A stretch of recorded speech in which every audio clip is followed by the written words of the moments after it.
Alors, ce qui s'est passé quand je suis arrivé à Los Angeles, j'ai eu beaucoup de chance parce que j'ai rencontré un groupe de comédiennes, parce que là-bas, les comédiennes, quand elles ne travaillent pas, elles posent. Dans ce groupe de comédiennes, il y avait Maude. Et Maude, c'était un peu particulier parce que on a travaillé sur Paris ensemble. On a travaillé dans beaucoup d'ateliers tous les deux. Donc, comme on se connaissait bien, elle m'a emmené dans plein d'endroits où elle faisait des castings. On a sillonné quasiment, on va dire, tout Los Angeles parce que parfois les castings, ça va très loin. Donc souvent, c'est elle qui me proposait, qui me disait « Tiens Thierry, demain j'ai un casting là-bas, c'est à l'autre côté de Los Angeles, est-ce que ça t'intéresse d'aller voir ?» Voilà, comme ça sur la route, tu peux peut-être trouver des spots, etc. Moi, ça m'intéressait. Alors on se levait très très tôt pour aller de l'autre côté de Los Angeles. Et là, sur la route, à Burbank, il faut savoir qu'il y a 100 000 personnes qui se déplacent tous les jours pour travailler uniquement dans l'industrie du cinéma. Donc ça génère des embouteillages monstres. Alors souvent, on est obligé de sortir des freeways. Et quand on sortait des freeways, c'est là, moi, que je trouve les endroits pour peindre, les lumières, les formes, etc. Et souvent, quand je voyais quelque chose qui m'intéressait, qu'est-ce que je fais ? Je saute de la voiture et je vais peindre. Alors là, Maude est rentrée dans des états incroyables parce qu'elle était en retard pour le casting. Moi, je saute de la voiture, je vais faire mes croquis sur place parce que j'ai vu un palmier, j'ai vu une ombre. Ça se goupille bien pour moi au niveau des ombres, des lumières. Quand je partais, elle partait faire son casting. Et on se retrouvait peut-être le soir où elle m'appelait après sur ma ligne téléphonique en me disant alors est-ce qu'on peut se retrouver ou t'es où, je sais pas. Et moi j'avais évolué, j'avais marché, j'avais trouvé d'autres spots, je m'étais perdu. Et souvent quand je me perds, c'est là encore une fois où je trouve des endroits vachement sympas. Parce que c'est souvent quand on se perd dans une ville qu'on la découvre.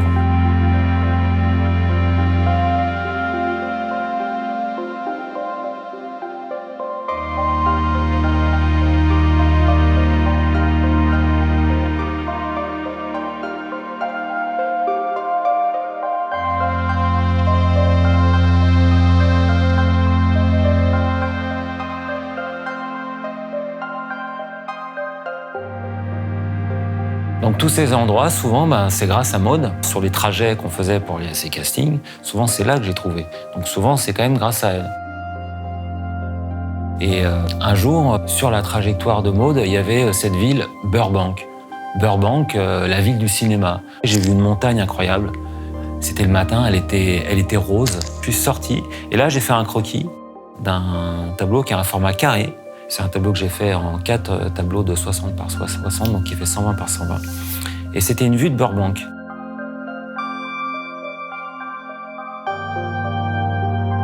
Et ce tableau, forcément, au bout d'un moment, je l'ai mis sur Instagram. Voilà, très simplement. Et un jour, je reçois un email en américain qui venait des États-Unis, qui venait de Burbank. Et la personne me dit, voilà, j'ai vu votre tableau, j'ai vu que ça représentait Burbank. Pas beaucoup de peintres ont peint Burbank. Je le trouve très bien, il est très intéressant votre tableau. Est-ce que je peux le mettre sur le site de la ville de Burbank ? Donc c'était Robin Falk qui m'a envoyé ce mail. C'est le responsable culturel pour le développement touristique et culturel de la ville. Il a commencé à regarder ce que je faisais comme peinture et il a vu que j'étais vraiment, depuis quelques années, un peintre, on va dire, qui faisait beaucoup la Californie. Et là, il est revenu vers moi et il m'a dit « Mais Thierry, excuse-moi, mais tu voudrais pas adapter ce tableau en mural et tu voudrais pas venir faire un mur dans notre ville ?» Et c'est comme ça que l'histoire a commencé. C'est vraiment la ville qui est venue vers moi.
Il a fallu que j'adapte un carré sur un triple carré. Donc là, j'adore parce qu'il y a ce côté, on va adapter vraiment quelque chose et on va tout étirer visuellement.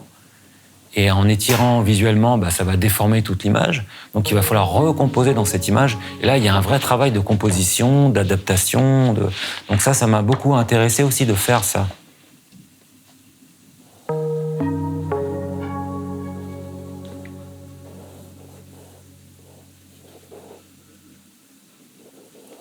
Ça m'a pris beaucoup de temps pour remettre, pour déformer les palmiers, pour les arranger, pour en ajouter, pour élargir la route, pour élargir la montagne, pour la déformer, tout ça, etc.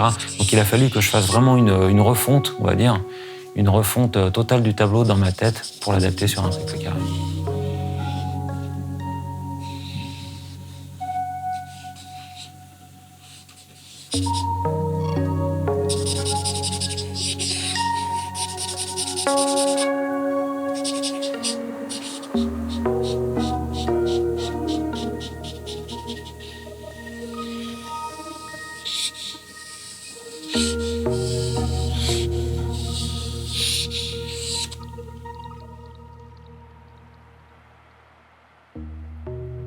Je sais que Robin, il avait une préférence pour le tableau qui était format carré pour lequel il voulait mettre cette image sur le site de la ville, mais on n'avait pas validé encore que ce serait ce tableau-là qui serait sur le mur. Et moi, quand on m'a demandé d'aller choisir un mur pour faire la fresque, je me suis dit, comme je vais faire 3 propositions. Voilà. Je vais faire une proposition qui représente Hollywood Boulevard. Et ensuite, bien sûr, j'ai étiré le format carré de Burbank pour en faire aussi un triple carré, parce que je me suis dit, c'est celui-ci vraiment qu'ils aimaient énormément. Et après, bien sûr, je ne pouvais pas éviter Mulholland Drive. Alors après, par la suite, ça peut donner d'autres projets pour d'autres murs. Et eux ont choisi leur ville qui représente la ville de Burbank.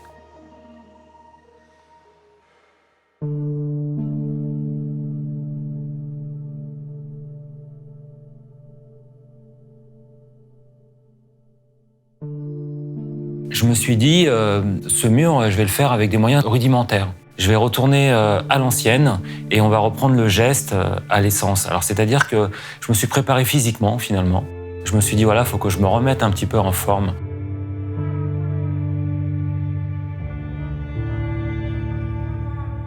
Là, j'ai fait appel à ce que j'avais appris en Chine, au temple de Shaolin, quand j'étais là-bas.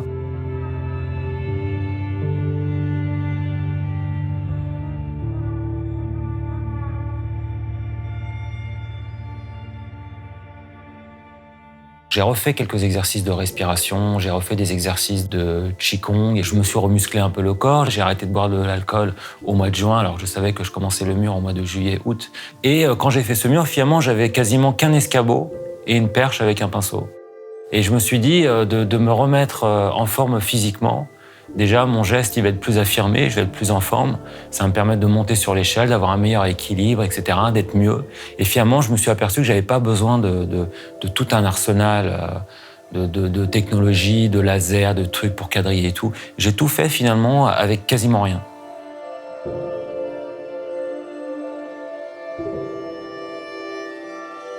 Les arts martiaux, on pourrait croire que ça n'a aucun rapport avec la peinture. Mais forcément, c'est un rapport direct parce que c'est la gestuelle et c'est la maîtrise de soi et c'est le contrôle. Et c'est vraiment le geste qui sort de l'intérieur. C'est en allant puiser à l'intérieur de nous-mêmes qu'on va réussir à faire ressortir quelque chose.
La fresque en elle-même, elle est à peu près sur 27 mètres de long.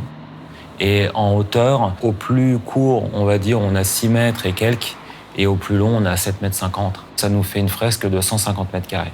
Donc je me suis dit, comment je vais faire? Parce que j'ai jamais fait de mur, bien sûr, je fais des grandes toiles. Donc je me suis dit, je vais utiliser simplement la technique des anciens maîtres italiens. On pense aux fresques de Botticelli, etc. Donc j'ai utilisé une technique très rudimentaire, mais qui a fait ses preuves et qui est très fiable, c'est la mise au carreau. Donc il a fallu, sur la maquette que j'avais étirée sur une feuille, j'ai refait une mise au carreau sur le mur. Mais comme j'étais tout seul avec juste une échelle pour faire la mise au carreau, j'ai été confronté à des problèmes de niveau. Comment je vais faire pour faire une ligne droite? J'avais pas de laser, j'ai fait vraiment à l'ancienne. Donc j'ai utilisé simplement la technique du fil à plomb. Sur des lacets de godasses que j'avais, j'ai enlevé tous les lacets que j'ai ajoutés bout à bout. Ça me fait un merveilleux fil à plomb et avec ça, j'ai pu tirer les lignes verticales. Ça fait à peu près 24 carreaux qui font à peu près 2,50 m sur 1 mètre. Une des choses que je privilégie dans la peinture que je fais, c'est le geste, c'est la gestuelle. Donc là, il a fallu que je prenne une grande perche. Il fallait une perche un peu souple, un peu pas trop lourde, qui soit maniable. Au bout de cette perche, j'ai scotché tout simplement un pinceau, voilà, avec du scotch, avec une ficelle que j'ai enroulée tout autour. Et donc avec cette gestuelle, j'ai reproduit un petit peu tout ce qu'il y avait dans les carreaux, mais que j'ai réadapté parce que ça n'allait plus. On pense bien qu'une toute petite forme sur une maquette comme là, quand on l'a fait en 2 mètres par 2 mètres, c'est plus du tout pareil. Et comment on va la remplir à l'intérieur? Donc tout ça, il a fallu le repenser finalement en live devant le mur. C'était une constante improvisation et ça m'a beaucoup plu.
deux arbres là, tu les as rajoutés de côté là? Sur la gauche? Ouais, je sais plus ce qu'il faut faire, je vais voir, mais nous, à la base, c'est un peu intéressant.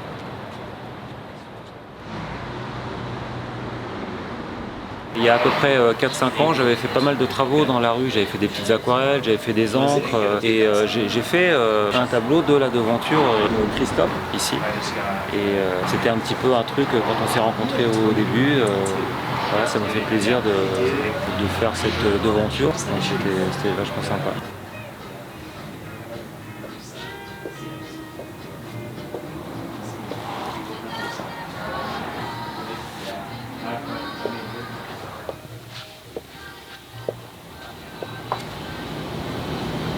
Moi, ce qui m'a attiré, je crois que c'était un peu la liberté que je recherchais quand j'étais gamin. J'avais 25 ans quand j'ai bougé ici et les rêves d'Amérique, je pense qu'on a été élevé avec les mêmes films à la télé et tout se passait ici aux États-Unis. Donc il y avait toujours ce rêve américain qui est vrai ou imaginé, mais il était toujours dans nos esprits.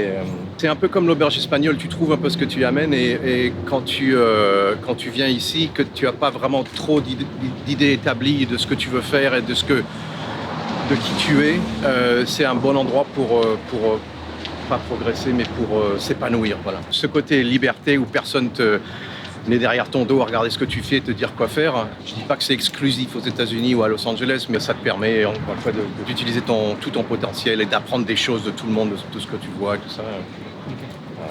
J'avais vu des petites photos sur Instagram et le voir en live, c'est autre chose, quoi. Ça parle vraiment et c'est immense, quoi. Et en plus dans ce quartier avec la vue sur les collines, c'est beaucoup plus aéré que si c'était à Hollywood là-bas. C'est vrai.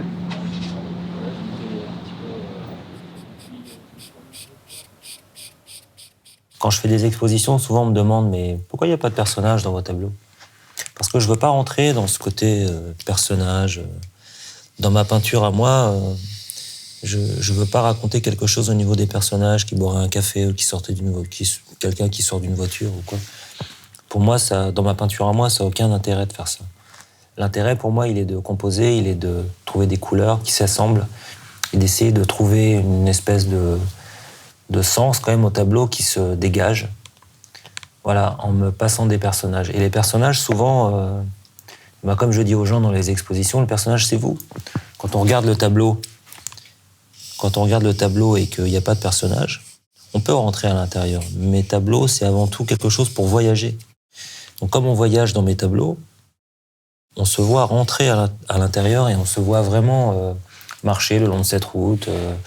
Voilà, on est là, on s'imagine, les personnes s'imaginent partir en voyage aussi avec moi dans les endroits où j'ai été, où j'ai traversé. Et les gens, voilà, marchent ici dans le tableau. Et quand j'ai fait ce mural à Burbank, quand il a commencé à être réalisé avec son état d'avancement, je me suis rendu compte que finalement, tout ce que je disais avec les personnages, ça a pris tout son sens à Burbank parce que les personnages sont devenus les gens qui marchaient sur le trottoir. Et c'était eux qui faisaient partie du tableau. Et je me suis dit, mais évidemment, si j'avais fait un personnage dans le tableau ou quoi, ça n'aurait aucun sens. Le personnage, encore une fois, ce sont les gens de Burbank. Les gens de Burbank ou d'ailleurs qui passent devant mon tableau et c'est eux qui font les personnages. Et ce qui est génial, c'est que du coup, les personnages, ils changent à chaque fois. C'est-à-dire, à chaque fois, ils ont une veste rouge, à chaque fois, ils ont une veste verte ou jaune, ou je sais pas, ou un t-shirt blanc. Et à chaque fois, ça met une couleur différente dans la composition. Et du coup, le tableau bouge. Et comme ça, le tableau, il n'est pas figé. Il reste ouvert à des propositions de personnages qui rentrent avec des vestes blanches, jaunes, vertes, rouges. Et le tableau vit avec les gens, il vit avec la ville.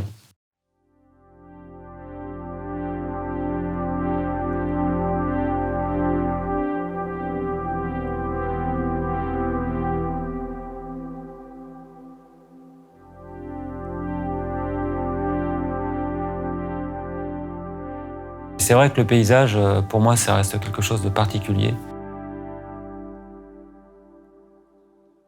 Si je regarde ma peinture il y a 15 ans ou il y a 20 ans, elle était moins audacieuse, moins simple, un peu plus compliquée. Et c'est là qu'on s'aperçoit que finalement, pour faire simple, il faut se compliquer. que si je regarde des tableaux de cette période, il y a des choses qu'on retrouve un peu aujourd'hui, mais qui sont différentes ou qui sont un peu enfouies.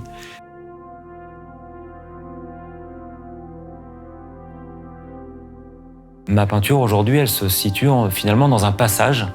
Je ne sais pas là tout de suite ce que je ferai demain. Je sais encore moins ce que je ferai après-demain. J'ai une vague idée un petit peu. Mais en tout cas, j'ai cette espèce de joie et d'espérance de faire avancer ma peinture, pas forcément dans une simplification, parce qu'il faut bien savoir que quand on simplifie quelque chose dans un tableau, si on simplifie un endroit, il faut compliquer autre chose. On ne peut pas se contenter que de simplifier, parce que si on simplifie tout, il ne reste plus rien. Et tout ça, c'est des jeux d'équilibre. Donc ma peinture, aujourd'hui, elle se situe dans cette démarche, effectivement, de simplification, de démarche de recherche de couleurs, de composition. Et la réalité me donne un appui. On peut être créatif autant qu'on le veut. La nature reste quand même une pointure au-dessus, niveau créativité, et elle peut être très surprenante. C'est unique. Et c'est pour ça peut-être qu'on aime bien souvent quand on regarde un paysage où la main de l'homme n'est pas du tout intervenue, mais que la nature est toute seule à gérer. Souvent, tout le monde aime bien. Si la main de l'homme n'intervient pas, on se dit « ouais, c'est beau quand même, c'est vrai ». Et ça vient peut-être du fait qu'il y a vraiment quelque chose d'unique là-dedans. Et pour trouver cette référence un peu d'unique, comme chaque être est unique, eh ben, il faut sortir ce qu'on a de l'intérieur. Et c'est vrai que la différence avec un artisan et un artiste, l'artisan, lui, il travaille tous les jours, et il sait ce qu'il va faire. Et l'artiste, lui, il ne sait pas ce qu'il va faire. Quand je fais un tableau, même si je sais à peu près où je vais, et si je sais à peu près ce que je vais prendre comme sujet, etc., je ne sais absolument pas la chose finale, ce qu'elle sera. Ce qu'il faut, c'est apprendre, emmagasiner, travailler. Et finalement, s'il y a une sensibilité vraiment au plus profond de nous-mêmes, s'il y a quelque chose qui est là, et tout le monde a quelque chose, au bout d'un moment, ça ressortira.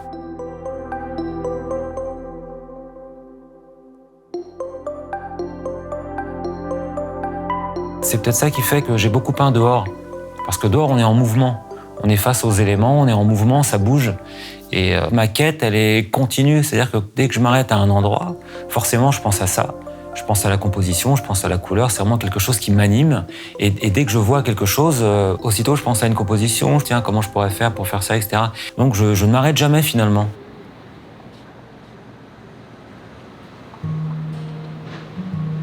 Peut-être que c'est une fuite en avant. Où je vais vers quelque chose que j'attraperai jamais parce que voilà, c'est comme ça, on peut pas toujours tout attraper.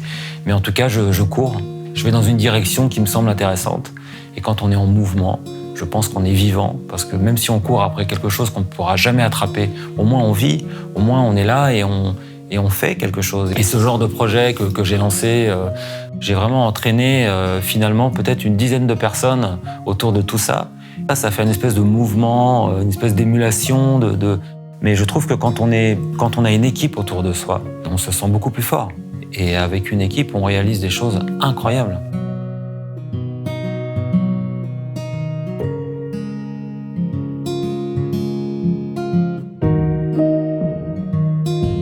Je pense qu'il ne faut pas avoir peur de faire des erreurs. Et j'irai même encore plus loin en disant qu'il faut en faire. Parce que je pense que quelqu'un qui fait jamais d'erreur, c'est quelqu'un qui tente jamais rien et qui essaye jamais d'innover. Et même si la chose paraît impossible, eh ben, au contraire, c'est justement que peut-être on peut le faire. Le seul risque qu'on peut prendre, c'est de réussir.